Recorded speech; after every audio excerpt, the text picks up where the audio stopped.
petit à petit autour de Jordan Guéant en compagnie d'un invité, lui aussi grand supporter de l'ETG, j'imagine. Eh oui Daniel, je vous le disais, il y a 3 clubs de supporters à l'ETG et puis il y a ceux qui travaillent un peu plus dans l'ombre. C'est le cas d'Yannick Bouvard, juste à côté de moi. Il y a un an, Yannick a créé un site internet, etgblog.com, pour recenser un petit peu toutes les rumeurs, toutes les infos qui courent sur le club. Yannick, d'où est venue cette idée de etgblog.com ?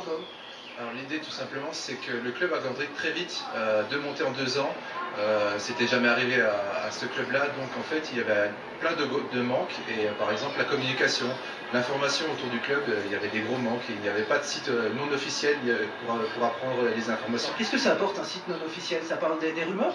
Alors justement, le problème du site officiel, entre guillemets, c'est qu'il ne peut pas apporter justement, par exemple, ces rumeurs, il ne peut pas apporter certaines informations qui prendraient parti. Donc, un blog non officiel permet de parler de choses autres que ce que dit déjà le site officiel. Donc c'est un petit peu la bible de tous les supporters, hein, si je comprends bien. Expliquez-nous un peu comment fonctionne le site. Vous êtes plusieurs notamment à travailler sur tgblog.com. Oui, on est plusieurs. En fait, on est 5 ou 6, mais en fait, c'est plus que ça, en fait, c'est plus une communauté qui s'est mise en place.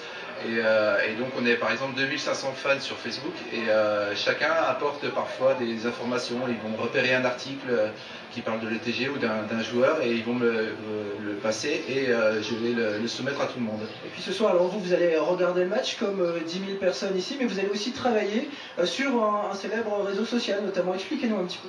Oui, on a été invité par un site de sport pour live tweeter, c'est-à-dire commenter le match en direct. On va essayer de fournir un maximum de photos, de vidéos, de choses qu'on voit de là où on sera, de fournir les impressions qu'on a à travers ce match en direct. Alors la même question pour Florian tout à l'heure. Vous, à titre personnel, le meilleur souvenir de la saison, ce sera quoi? Le meilleur souvenir de la saison, bonne question. C'est vraiment une saison assez pleine. C'est très difficile de sortir un joueur du lot, c'est très difficile de sortir un moment du lot. C'est vraiment une saison assez pleine, mais sans vrai pic. Alors on faisait le bilan tout à l'heure, on ne s'attendait pas forcément à voir l'ETG comme ça dans le top 10 avec quasiment 50 points. Ça vous a étonné, vous également, vous qui suivez l'équipe depuis longtemps? Oui, même dans mes prévisions les plus optimistes, même en voyant l'équipe qui nous avait concocté, j'avoue que je les voyais un petit peu plus bas. Par manque d'expérience, ce genre de choses, mais je les voyais quand même un peu plus bas et c'est vrai que c'est une très très bonne surprise de les voir dans les 10 premiers. Merci beaucoup Yannick, bon match.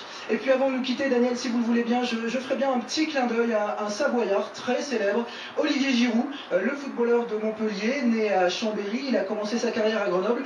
Et Olivier Giroud, ce soir, pendant que le TG jouera ce dernier match, lui disputera une autre rencontre face à Auxerre pour peut-être devenir champion de France. À 25 ans, ce serait une première. Et puis surtout, Olivier Giroud sera peut-être ce soir le meilleur buteur de la Ligue 1. Un petit cocorico, ça n'a jamais fait de mal. Et puis moi je vous dis à demain dès midi pour le résumé de cette rencontre. Bonne soirée à tous. Merci Jordan et bon match à vous. Match donc ce soir ETG Brest, c'est à 21 h.